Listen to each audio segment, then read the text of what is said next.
Assalamualaikum warahmatullahi wabarakatuh. Sebelumnya, kami mengucapkan terima kasih banyak kepada narasumber kita yang telah hadir pada sesi wawancara kali ini.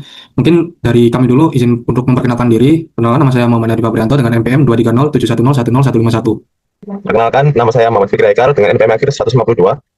Kenalkan, nama saya Karisma Hujiandarwati dengan NPM Akhir 245. Perkenalkan, nama saya Noval Sulistianto dengan NPM akhir 275. Perkenalkan, nama saya Hafiz Syarul Kurniawan dengan NPM akhir 108. Silahkan untuk narasumber kita, silakan untuk memperkenalkan diri. Terima kasih kesempatan yang diberikan kepada kita. Kenapa sampai kesempatan Afrika biasa di kantor Afrika di kantor kami PT Wati secara mandiri sendiri bergerak di bidang FFB. Terus kerjanya mungkin ikut di kantor ya. Aku kerjanya di kantor dan sebagai admin marketing. Untuk jam kerjanya sendiri 8 jam kerja, hari liburnya 1 minggu sekali, di hari Minggu aja. Dan untuk pekerjaannya sendiri mungkin berhubungan dengan stok gudang untuk suplai ke outlet-outlet terdekat, dan untuk outlet kita sekarang kira-kira 80% saat itu. Terus untuk lama kerjanya kira-kira 1 tahun setengah. Baik, terima kasih Kak. Untuk pertanyaan selanjutnya, seperti yang disebutkan bahwa jam kerja dari perusahaan tersebut, apakah Kakak sering bekerja melebihi dari jam kerja yang telah disepakati dalam kontrak kerja, Kak?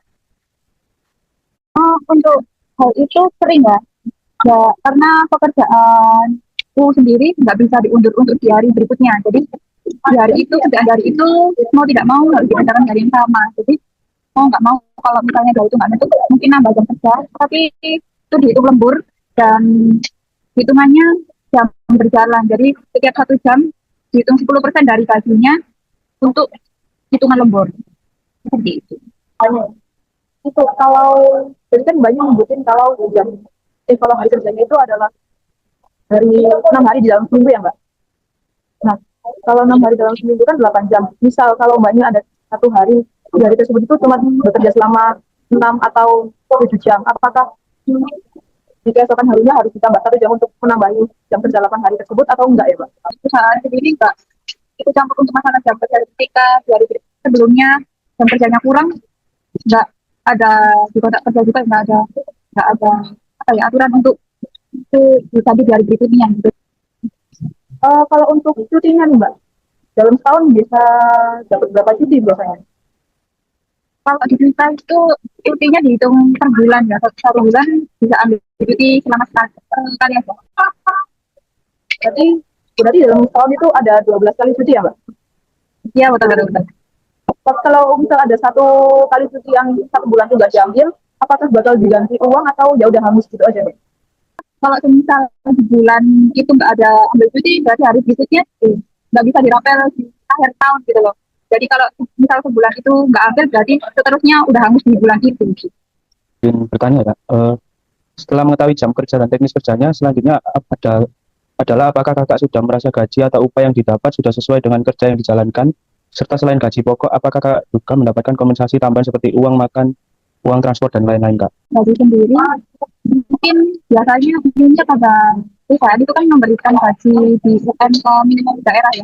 Perusahaan kami masih belum bisa memberikan karyawannya gaji di UMK minimum daerah kita. Jadi gaji sendiri sih di bawah rata-rata daerah. Tapi kita juga dapat uang makan juga. Kalau uang transport sendiri untuk yang bekerja ke outlet seperti SPV, terus maintenance, itu baru dapat uang transport tambahan sama uang makan juga. Untuk pertanyaan selanjutnya, bisa ditanya mengenai apakah di perusahaan mbaknya bisa ambil izin tidak termasuk karena haid? Untuk izin itu sendiri di Selatan masih belum ada ya.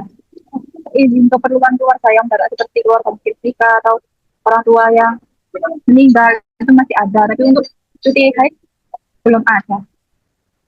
Izin menambahi pertanyaan ya. Kalau banyak misal di kantornya ada kayak peraturan kalau untuk izin haid ataupun cuti itu akan dipotong gaji atau enggak ya Pak? Kalau peraturan itu kalau sakit wajib memberikan surat dokter pastinya. Itu otomatis gaji kita nggak dipotong. Tapi kalau misal izin apa tanpa keterangan mungkin itu pasti dipotong. Tapi kalau izin yang ber apa ya berbobot mungkin dari perusahaan, ya mungkin izin urgent gitu, itu masih bisa ditoleransi sama perusahaan. Jadi untuk uang makan dan kita nggak terpotong. Ini kan udah hak kita yang diberikan buat perusahaan. Jadi untuk itu sendiri nggak dipotong di gaji sama oleh Kami dari kelompok 6 akan mempresentasikan analisis dari hasil wawancara kami bersama narasumber. Latar belakang kami dalam mewawancarai narasumber adalah perjanjian kerja antara pekerja dan perusahaan merupakan dasar dari hubungan kerja yang wajib mematuhi ketentuan dalam Undang-Undang Nomor 13 Tahun 2003 tentang Undang-Undang Ketenagakerjaan, serta Undang-Undang Nomor 11 Tahun 2020 tentang Cipta Kerja dan aturan turunan lainnya. Antara kontrak kerja yang diterapkan perusahaan dengan regulasi yang berlaku itu tidak sesuai, seperti terkait status hubungan kerja, upah minimum, cuti, jam kerja, dan hak normatif lainnya. Wawancara ini kami lakukan terhadap para pekerja, dilakukan untuk menggali informasi langsung mengenai isi dan pelaksanaan kontrak kerja di perusahaan. Hasil wawancara ini menjadi dasar analisis untuk menilai apakah kebijakan perusahaan sudah sesuai dengan peraturan perundang-undangan ketenagakerjaan. Lalu dengan demikian, kajian ini diharapkan dapat mendorong perbaikan sistem ketenagakerjaan yang lebih adil dan sesuai hukum. Berdasarkan pertanyaan yang kami sampaikan kepada narasumber kami menganalisis bahwa sesuai dengan ketentuan undang-undang yang mengatur tentang jam kerja para pekerja, yaitu 5 hari kerja dengan maksimal 8 jam per hari atau 40 jam per minggu, atau 6 hari kerja dengan maksimal 7 jam per hari atau 40 jam per minggu. Apabila melebihi dari jam tersebut, maka seharusnya dihitung eh, sebagai lembur. Namun apabila dalam perjanjian kontrak telah sepakati hal tersebut, maka berarti kontrak tersebut tidak sesuai dengan pedoman undang-undang. Serta seharusnya jika pekerjaannya membutuhkan lebih banyak waktu untuk bekerja, maka gaji yang diterima pekerja seharusnya tidak di bawah upah minimum. Berikut dari pertanyaan kedua, analisisnya. Menurut Undang-Undang Ketenagakerjaan Pasal 78 Ayat 1, lembur yang dilakukan oleh narasumber dapat dilaksanakan karena dengan kesadaran penuh narasumber melakukan lembur atas dasar rasa tanggung jawabnya terhadap deadline pekerjaan, serta tentunya narasumber mendapat uang tambahan atas lemburnya dengan perhitungan 10.000 per jam yang sebetulnya tidak sesuai dengan perhitungan PP nomor 35 tahun 2021, yaitu jika gaji Rp 2.500.000 maka dibagi 173 akan menghasilkan hitungan lembur kurang lebih 14.000 per jam. Lalu pada pertanyaan ketiga, tentang jam kerja, yaitu saya analisis untuk hari kerja dan jam kerja yang dilakukan oleh narasumber. Jika melihat pada ketentuan Undang-Undang Ketenagakerjaan, narasumber bekerja selama 6 hari. Maka seharusnya jam kerja per harinya adalah 7 jam. Namun di perusahaannya, narasumber bekerja selama 8 jam per hari.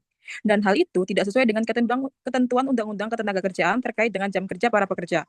Berikutnya, untuk cuti yang diterima oleh narasumber telah sesuai menurut pasal 79 ayat 2 huruf C Undang-Undang Nomor 13 tahun 2003 bahwa pekerja berhak mendapat cuti tahunan setelah 12 bulan bekerja dengan jatah cuti 12 hari kerja.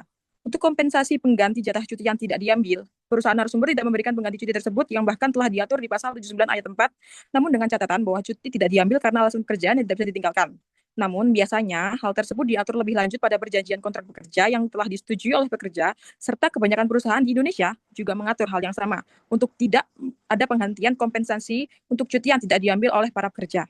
Untuk pertanyaan nomor 4, saya analisisnya adalah perusahaan tempat narasumber bekerja telah melanggar ketentuan dari pasal 81 angka 25 UU Cipta Kerja bahwa para pemberi kerja atau perusahaan wajib membayarkan gaji karyawan dengan upah minimum daerah tanpa alasan apapun. Karena perusahaan tempat narasumber bekerja telah memiliki 80 cabang outlet yang menandakan bahwa perusahaan tersebut tidak termasuk dalam usaha mikro yang bisa mendapat penangguhan upah yang diajukan kepada pemerintah yang sesuai dengan PP nomor 36 tahun 2021.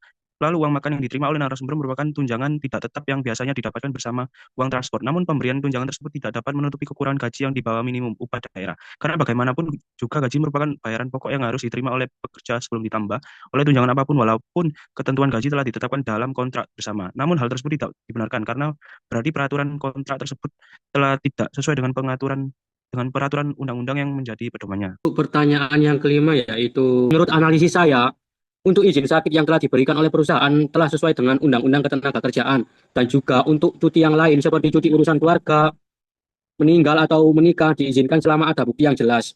Untuk cuti selama haid walaupun telah diatur dalam pasal 81 ayat 1 Undang-Undang Ketenagakerjaan bahwa pekerja wanita tidak wajib bekerja pada hari pertama dan kedua haid. Namun ketentuan tersebut akan diatur kembali dalam peraturan perusahaan sesuai dengan pasal 81 ayat 2. Dan biasanya perusahaan tidak mengizinkan atau memberikan cuti haid bagi para pekerja perempuan. Kan apa yang sudah kita tanyakan, jadi di sini untuk cuti tahunan yang diberikan oleh perusahaan yang telah memenuhi pedoman dari Undang-Undang Ketenagakerjaan dengan tidak memotong gaji karyawan. Lalu untuk izin sakit juga perusahaan telah memenuhi sebagaimana yang tercantum dalam pasal 93 ayat 2 huruf A Undang-Undang Ketenagakerjaan, yang dimana pengusaha wajib membayarkan gaji pekerja yang sedang izin karena sakit dengan dibuktikan surat keterangan dokter. Dan juga untuk izin karena urusan mendadak, para pekerja juga berhak untuk tetap mendapatkan gajinya sebagaimana yang telah diatur.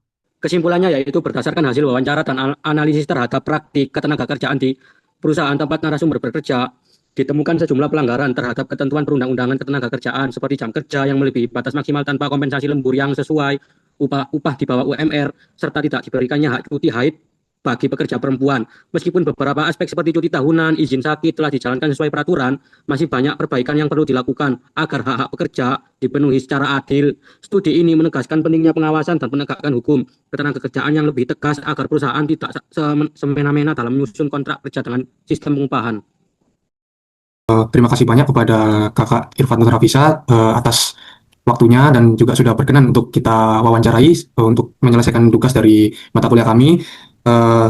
Semoga wawancara yang telah kita laksanakan kali ini dapat membawa wawasan lebih bagi kita semua dan juga orang lain dengan harapan kedepannya dalam kerja di Indonesia bisa semakin adil dan berpihak pada pekerja. Mungkin itu saja dari saya. Wassalamualaikum warahmatullahi wabarakatuh.